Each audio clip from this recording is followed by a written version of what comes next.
How's it going, everyone? Are you morning people? Hell yeah! I actually asked if I could curse, and I can, so that's totally chill.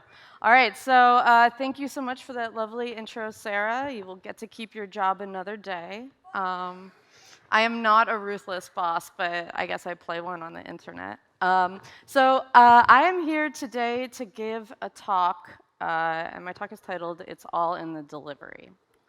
So just a little bit of an intro. I think some folks here may know me, but I think there's also a lot of folks here who may not. I have not quite as long as Nico, perhaps, but a reasonably long history in the Rust project. I was one of the folks who founded the Rust Foundation and was actually its interim executive director. I was a member of the core team for around 4 years. I led the community team, rest in peace. And I also was on the Rust infrastructure team where I was the very first person to set up pager duty for the Rust project. I've done a whole bunch of other things as well. I never had Rust really be my job. So I also worked at a whole bunch of places here. And just recently, I decided to found a company called axo.dev. So if you see that weird ASCII art sticker, that's our little axolotl logo. So that's a lot of stuff that I've done, but when I really think about what I do and who I am, my career is that I am a teacher and an advocate. So I know that there are some people in this room who I think are actually in some of these pictures, but these are pictures from Increasing Rust Reach, which was an outreach program that we did to get underrepresented folks involved in Rust project teams, and then also Rust Bridge. And we ran a Rust Bridge earlier, and I know there's some students here, and so I'm just so happy you're here, and I hope that we're able to do more Rust Bridges in the future. In case you are not familiar with Rust Bridge, this is a big shout out to folks who are interested in getting more people involved in Rust. This is a curriculum that is made to take people who have learned programming in one language and then to get them up to speed in Rust. Though I will admit I have taught Rust Bridge to people who have never programmed before. It is challenging, but it's honestly really, really exciting. We need more people to be involved, and we need more teachers. And as Liv's talk said yesterday, if you're saying, hey, I don't know if I know Rust well enough to be a good teacher, you are the best teacher. Every year I use Rust, I become a less good beginner teacher because I've completely forgotten all the pain of learning the things. So please consider joining Rust Bridge and teaching one where you live. So one of the things that's quite interesting is that I have been doing this kind of teaching, get people involved in programming thing for a super long time. So before I taught Rust, I actually taught Node and Ruby. And these are photos of classes from different programs that I ran in those ecosystems. And I learned a lot of things about how different programming languages work by doing this teaching. And I am not the only person who does this. There's actually a whole class of curriculum that exists to get folks who are new to a programming language into it. Now, one of the things that's absolutely fascinating about these programs, we've got Node Together, we've got Rails Girls, we've got Closure Bridge, we've got Scala Bridge. In general, these are called bridge programs. And notoriously, up until I started teaching Rust Bridge, these were 2-day classes. And the reason they were 2 days was because the entire first day was just set aside to get a local dev environment set up. So this is the Rails Bridge Install Fest documentation. And this is just a screenshot of the top of it. But what you can see in some of this is that not only does it say, hey, take a read through this now, but then on the first day of the workshop, we're going to go back through it together so that you fully understand what is going on. And I've got to tell you, looking back now from the place I am in Rust, the idea that we had to spend an entire day with folks who were new, excited to learn programming, just trying to figure out if they had the right OpenSSL on their machine, friggin' sucked. That is a mess, all right? We lose so many potential developers at the install step. And you may be guessing, but this is really what my talk is going to be about today. So if you think installation is solved and you don't want to hear an alternate argument, you probably should leave now because there's going to be 25 more minutes of it. All right, so these programs really were kind of sending this message, right? It is dangerous to attempt to set up your local development environment on your own.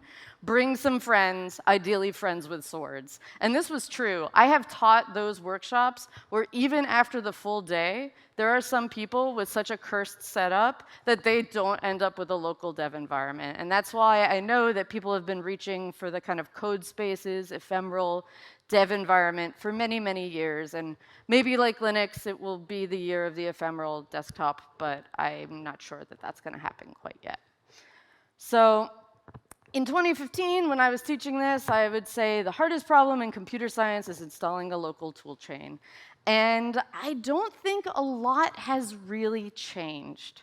Rust, we'll say, and we'll dive into this a little bit, I think has a really, really great first setup experience. And with RustBridge, it's a single-day workshop, and we spend basically no time at all talking about setting up Rust. Instead, we get to talk about all the really awesome, cool tools that Rust offers you, because we're not spending all the time trying to get it on your computer.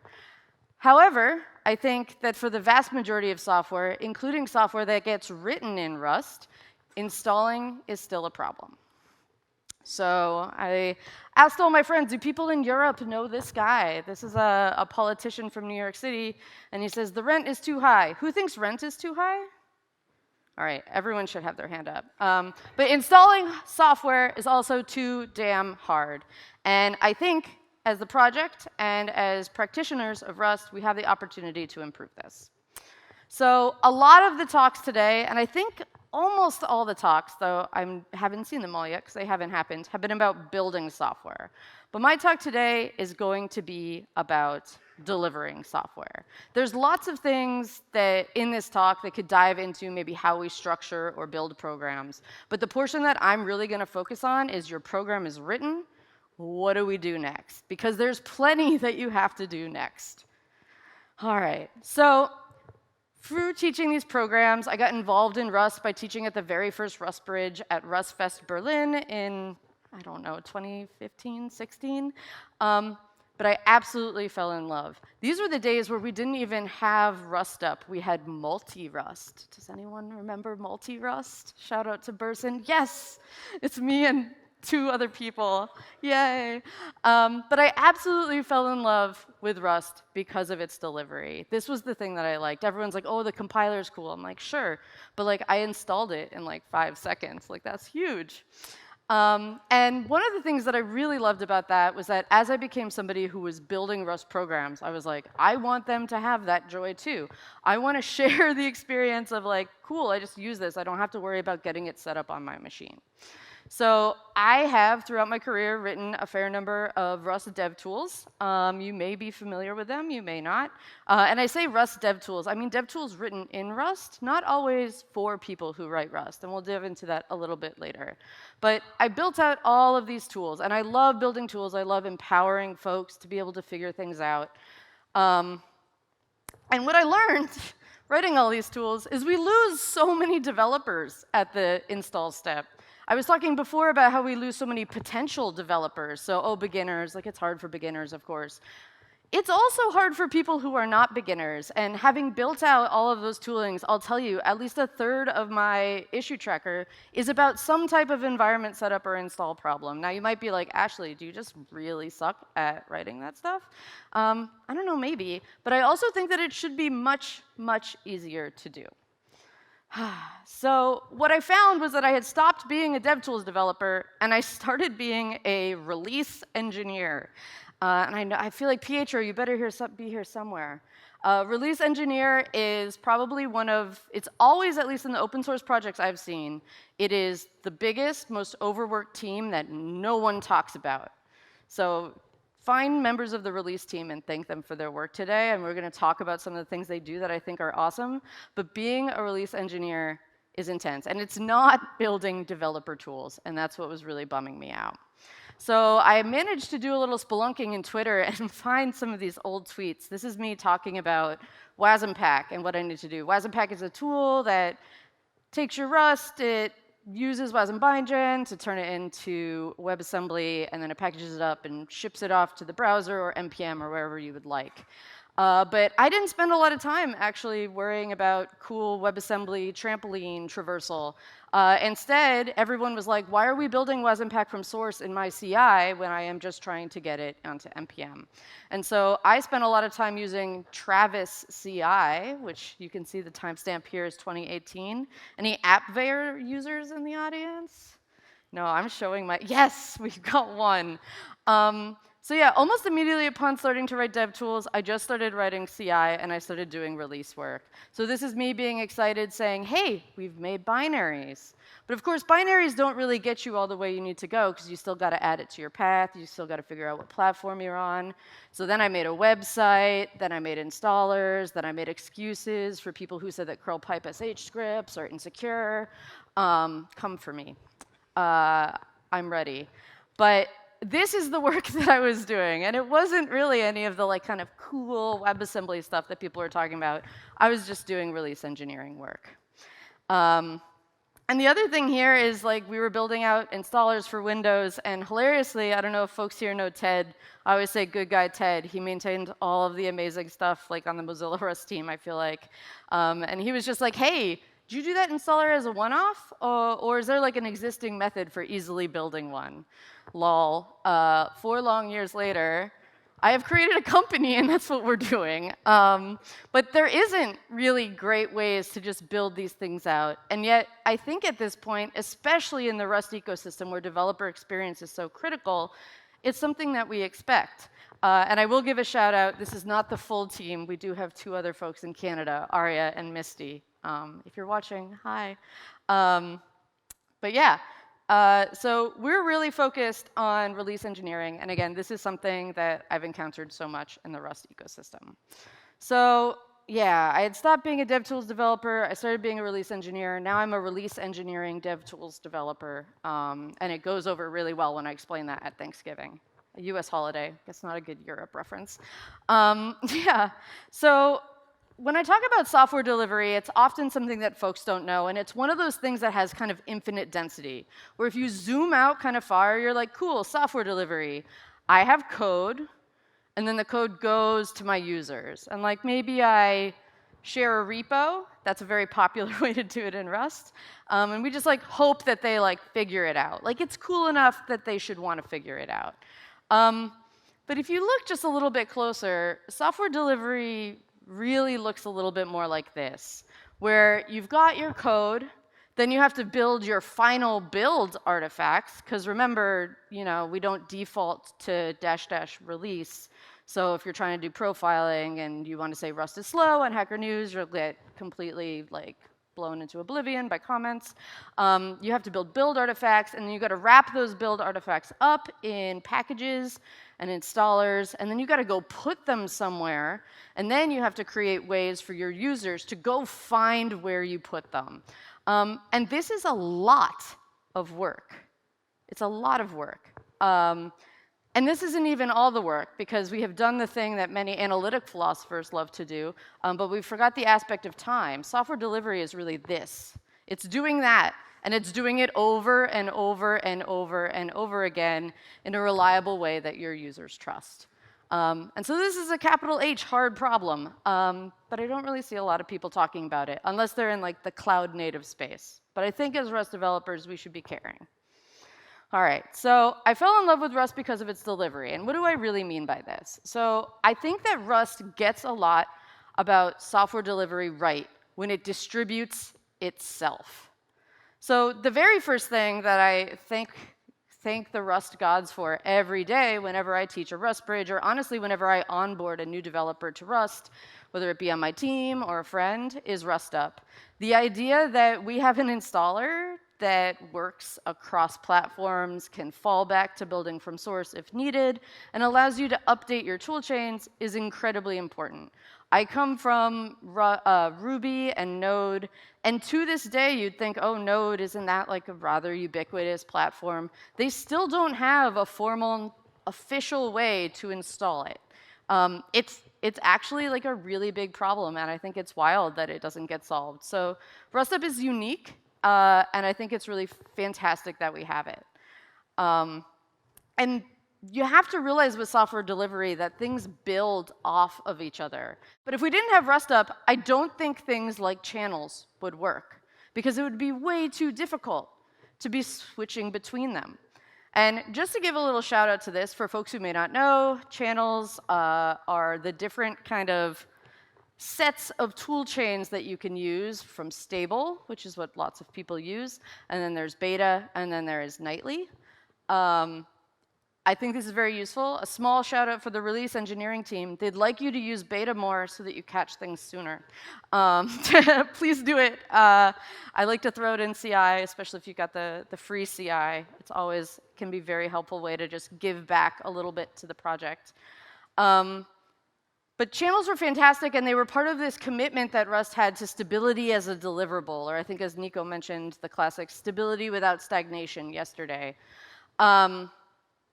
I think this is very important, because not only do you need to make it like physically easy to shift between the different channels and between different versions of Rust, but you also have to make it something that people trust to do. And I think one of the biggest insights came from this original blog post from 2014, which is quite a while ago, which was that they have several reasons for why they think opting into instability on the stable channel is a bad idea.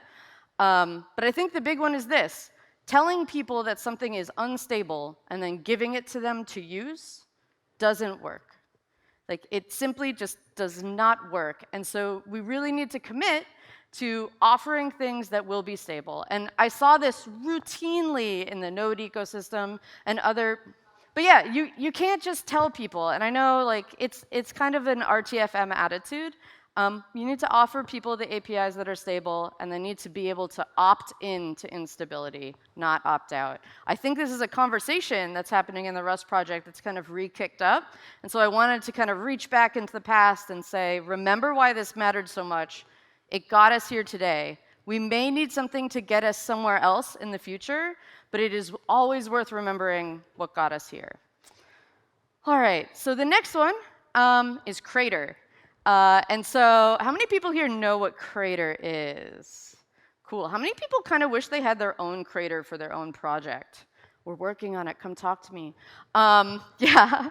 So for folks who don't know, Crater allows the Rust project, enables the Rust project to test out new tool chains on the corpus of Rust software that exists kind of on the internet.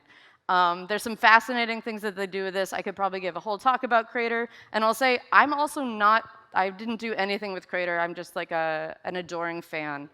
But I think it's super fantastic. And I think one of the key things that Crater does that I think a lot of people often forget is that the structure and products of the software that you're shipping are a dependency in many ways of the software that you're shipping. And so being able to keep almost like a gallery or an understanding of what those things are and maintaining that backwards compatibility is both incredibly important, but also incredibly difficult and time consuming. All right, here's one. There's been a fair number of talks about this particular topic. Epochs. This is what we didn't call additions because no one was going to know how to say or spell it. But we did talk about it, and the actual original RFC for additions was called epochs. So if you really want to go spelunking, you can look this word up. But again, the idea that we can make breaking changes that don't break, simply magical. And I think a really, really critical thing.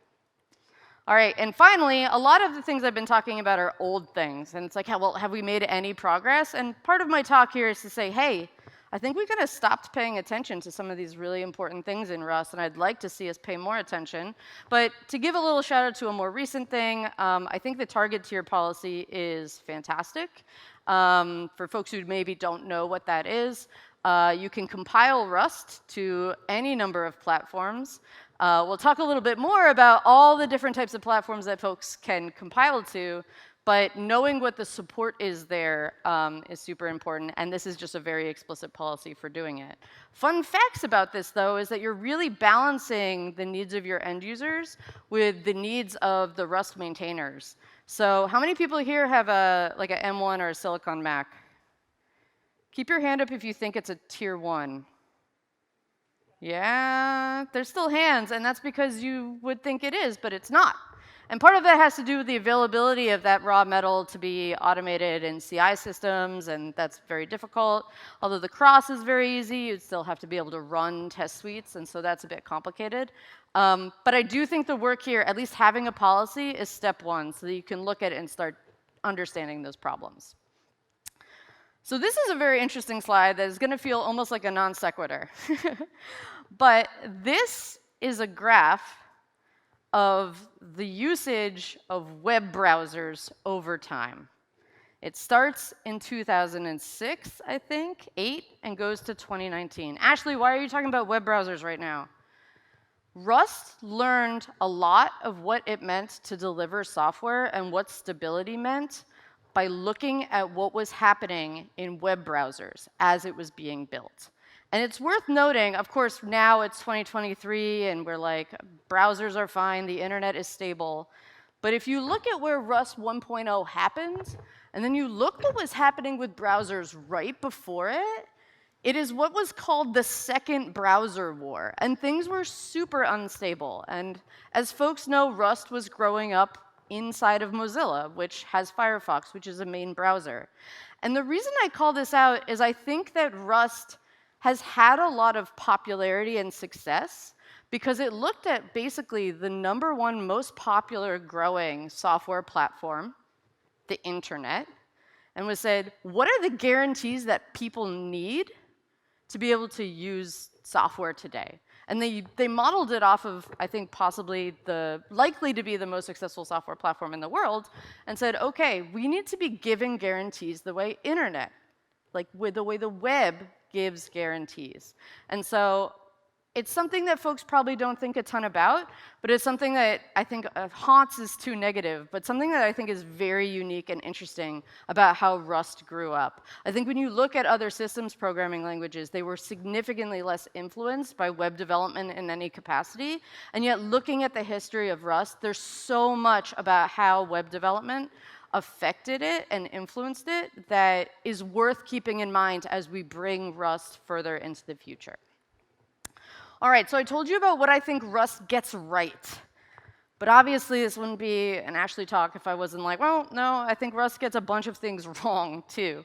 And I think Rust kind of got us to the place where we're all writing Rust programs and making cool programs, and then it kind of stopped.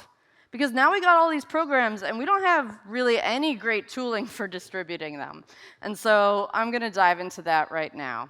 So this is usually how we talk about distributing software in Rust.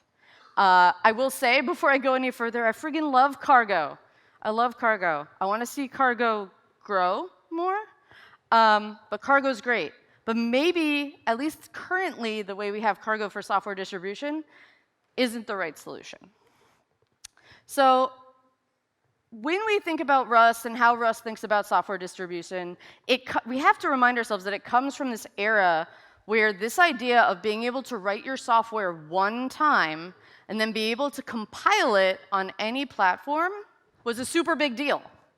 And so for folks here, depending on the type of Rust you're writing, you're probably going, yeah, I write my Rust once, and then I can throw it into CI, and it will build me a Windows binary. It'll build me my Linux binary.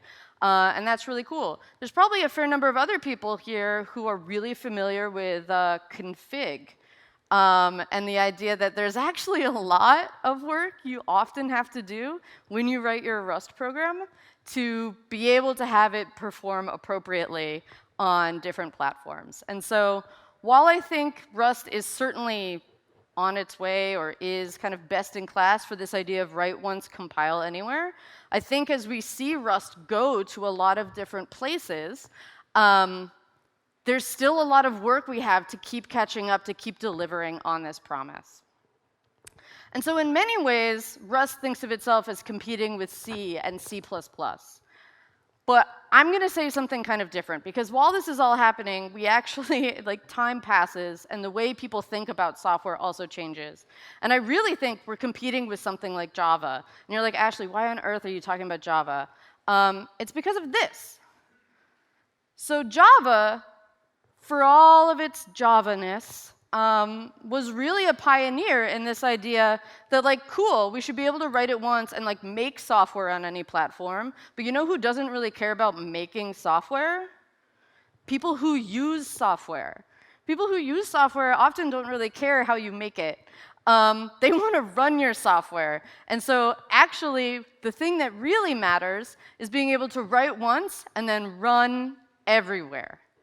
And even though Rust is a compiled language, and I think there's a ton of awesome things about it being compiled, I'm not like, and now I announced the Rust VM. No, I'm not doing that. That would be ridiculous. But I do think we are competing for this type of distribution reach and in this space.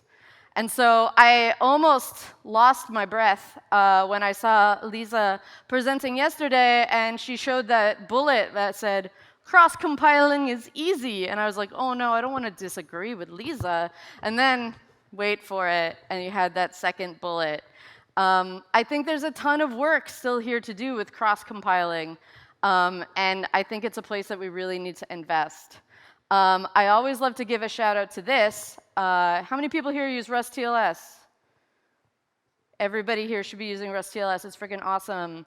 The problem often with cross-compiling is system dependencies and external dependencies. One of the most painful ones is OpenSSL.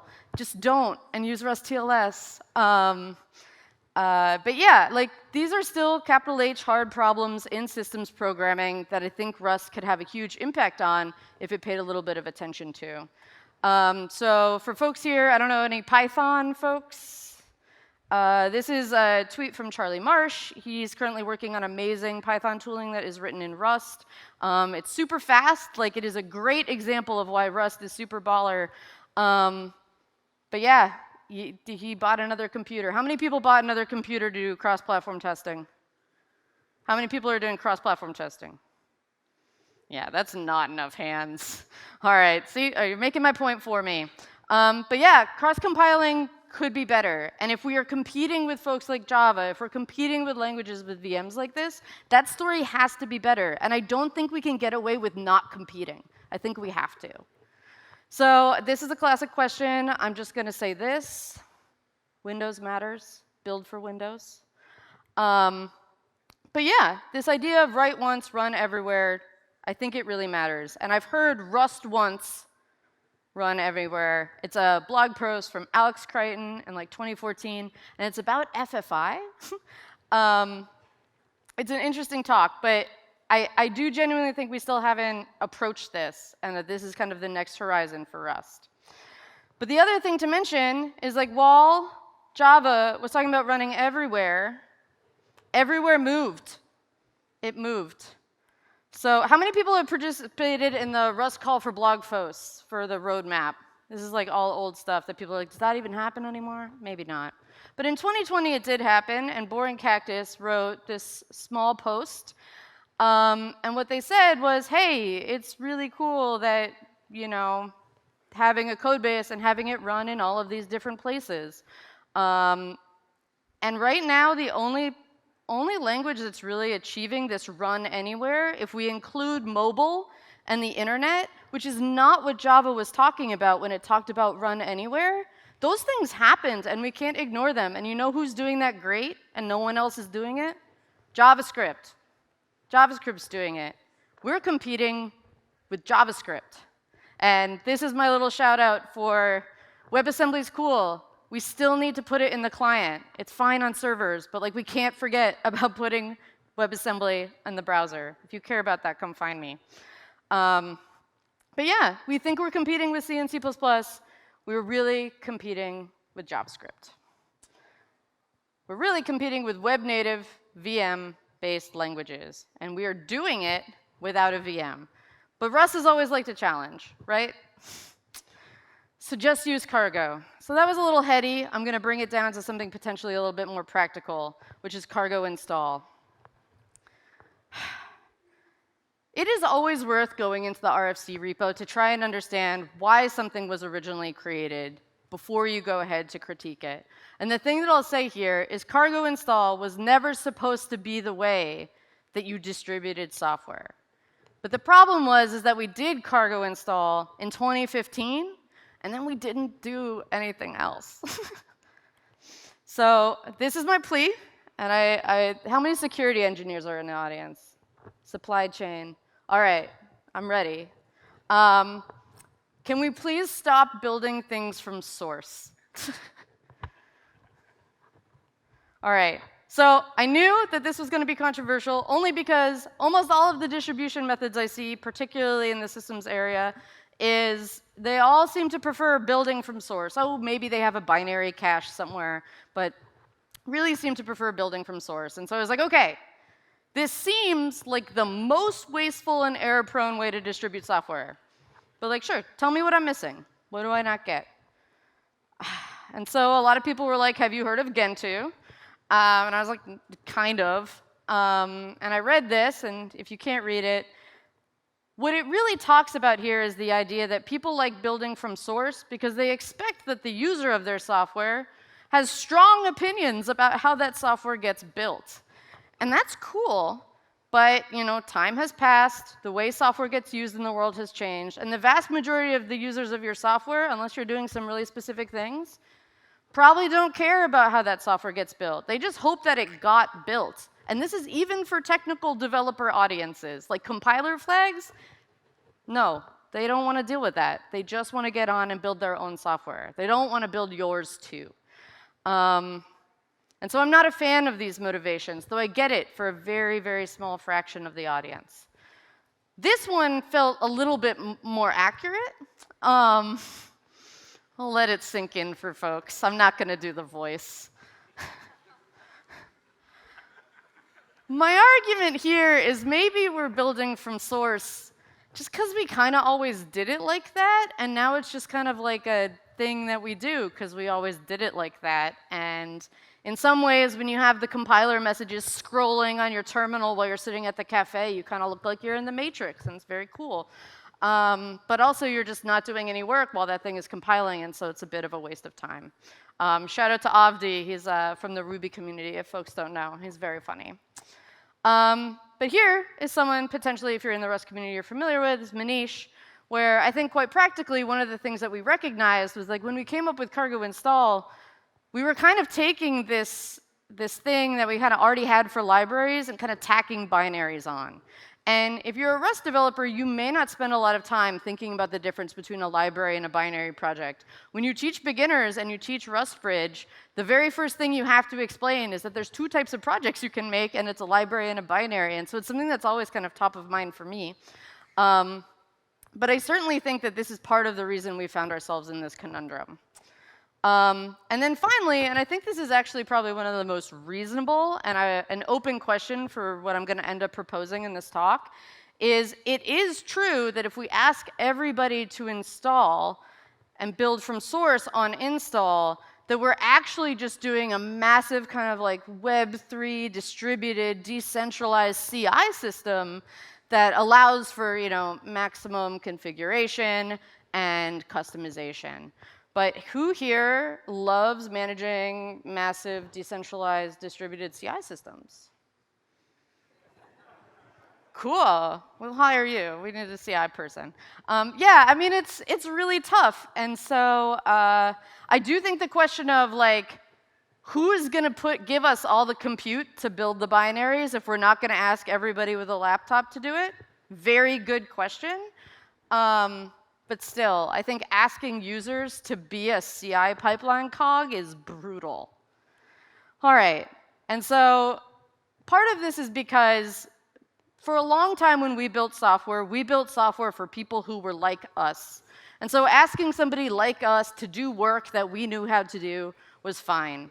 But I think as software has grown, the distance between us and our users also has grown. And a principle of software that I feel really strongly about, and I think underlies all empowering software, is that the burden of work should belong to the party that is most capable of carrying it. And as the builder of your software, you have that capacity more than your end users do. And so I think it's time that we started shifting that burden. And so if you do a lot of cloud serverless stuff, there's always this idea of, oh, we hate serverless, it's a bad name because there's always a server. I think this exists in software delivery as well. So you'll often see folks who are describing cloud platforms draw kind of diagrams like this, where one color is what is provided by the user, and then another color is what is provided by the distributor. You often see this with client and host. So in this sense, the host is our end user. And so many times when we ask people to distribute software, we're asking our user to do all of those red boxes, and we're just giving them the little pink box and saying, like, here, have this. And so I think over time, through some of those languages that I've talked about, we've been able to remove some of that burden from the user and push that up into the app layer that we're doing. And I think that that's important and useful, because the lower the burden for the end user, obviously the easier it is for them to use their software. And software is too big these days for software that's hard to use to really have any impact on the world. And ultimately, I assume, or at least hope, that we write software because we want to have some amount of impact. We want our software to be used. So people are going like, oh, what about Docker? What about these ephemeral coding platforms? Sure, I think that they do solve some of this problem. And they do shift the burden to someone. And so you might think, oh, does Docker look like this? Yeah, kind of. But how many people here have written a Docker file? Do you like it? Yeah. You just move where the software gets installed. You still have to install it. Installation is not a problem that goes away. The software is in one place, where you want it is another, and you have to do the work of moving it. And despite how simple that sounds, it's much like a UPS truck. Like this, your packages have to go somehow, and you have to be building software to account for that. So the software always needs to get installed. And maybe it's the case that your DevOps folks have more capacity to install that software than an end user would. But at the same time, if you want your software to be used, let's make it as easy to use as possible. All right, a couple more, please, before I kind of round things out. No one knows what their path is. Stop asking people to add things to it. It's that they just stop. They bounce off your software. They don't use it. Also, target triples were not designed for humans. They're not. What is this? ARM? What? I don't see ARM here. No one is going to recognize that this is the MacBook they just bought. It's not designed for humans. This is what they see. They see Apple, and they like hope. Like, OK. And so we need to stop doing this. And yet I see it consistently. There's a downloads page, and you're just hoping someone finds that. And they don't often. And they just leave, and they don't come back. All right. Small, spicy side note. So the security people, I warned you that you might not like this talk. Maybe you don't. These are screenshots from news articles about two pretty awful security things. The Code Cove breach, as well as SolarWinds. These were both pretty well-known attacks that were when somebody's binary got corrupted. Moving binaries around the internet as opposed to the source code, where you're definitely going to go look and definitely see that someone messed it up, they're scarier. And I think that that's fair. I think instead of just avoiding binaries, though, let's solve that problem. Like, that's a cool problem to solve. And so whenever I told people what my talk was going to be about yesterday, everybody is like, oh, are you going to talk about this? Oh, Surday. Surday put binaries in their code. This is a good idea, actually. When did we start shaming people into friggin' oblivion for experimenting with solutions to hard problems? For real, though. Like, this is going to help Rust. How many people here don't like compilation times? Yeah, this is the way out. Binaries. All right? And so I think that situation was actually a friggin' great idea with an unskilled ambassador. And so when I saw it, I was like, shoot, this is going to make it harder to bring this up in a serious, constructive way, because I think it is what we need to be doing. Now, of course, libraries and like a CLI tool are different. And so I think shipping CLI tools as binaries certainly is something that we can approach, and trying to start shipping parts of libraries as binaries is infinitely more complex. And I also completely 1,000% agree that you should always be able to build from source if you want. But we have to stop making it the default, because most people don't want it. And again, with compilation times, the only meaningful way to speed something up is to do less. So if you want your compilation times to go down, we should just be compiling less frequently. And we are definitely compiling way too much. There's this whole argument about, oh, Rust is green and it's like good for the planet. Like, okay, we need to stop building Rust so much, though. I don't know if I really agree with the green argument, but certainly building our software on everyone's individual computer all the time is certainly not good. It's absolutely wasteful. So this is my call to action for you. There's a lot of people who are addressing this problem in Rust, and it's just something I don't hear a ton about unless you're in like tiny little package manager obsessed circles, which exist and are really fun. So here's some tools and some ways I think that you can get involved. So the thing that I'll say here is like Rust itself, for being so good at distributing itself, sets the standards that we expect for programs written in Rust.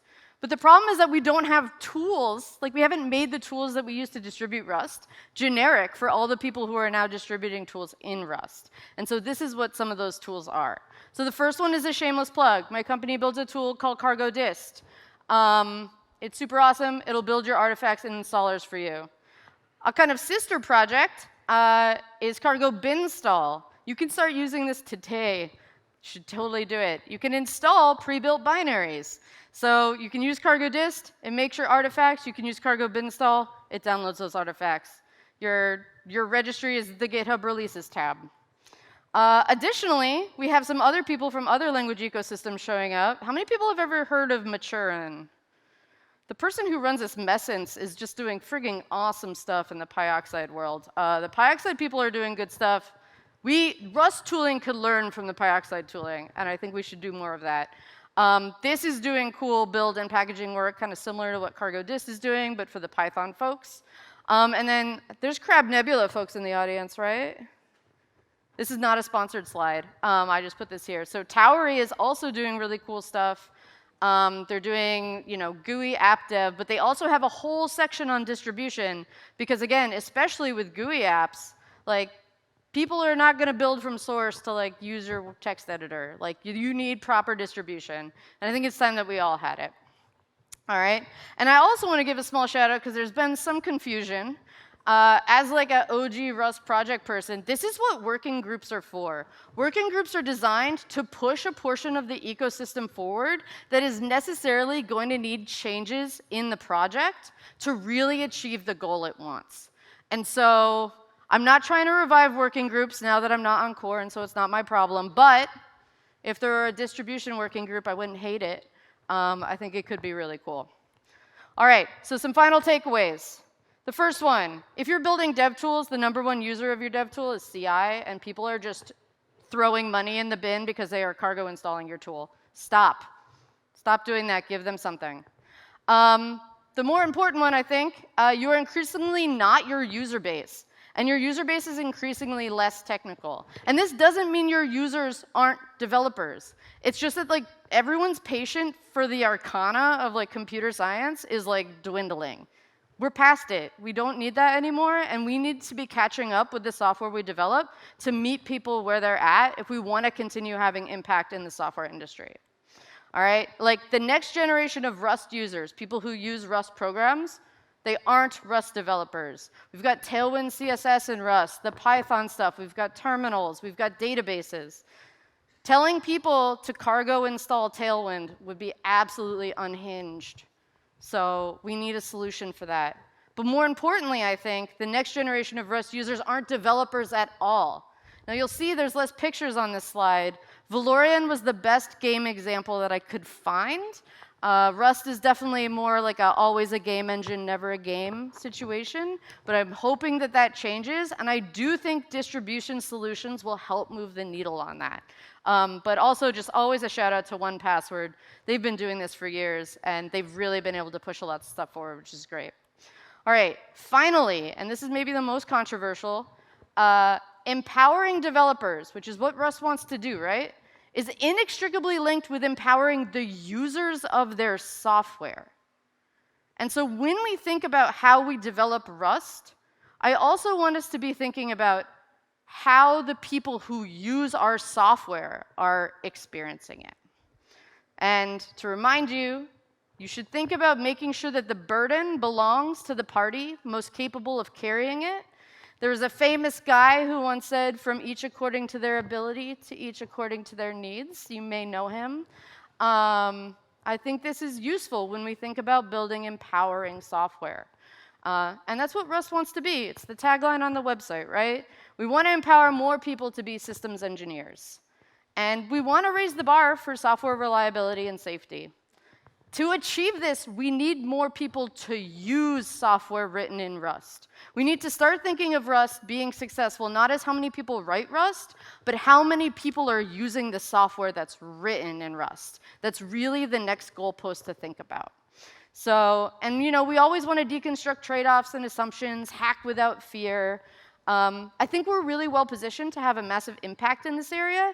And software delivery, supply chain work is what people are caring about right now. And I want Rust to be more a part of that conversation. So my hope for Rust in 2024 is that we focus on what I call last mile delivery, which is getting our software into the hands of users. So, and I'll leave you with this. If you ship software, but your users can't install it, did it really ship? Thank you.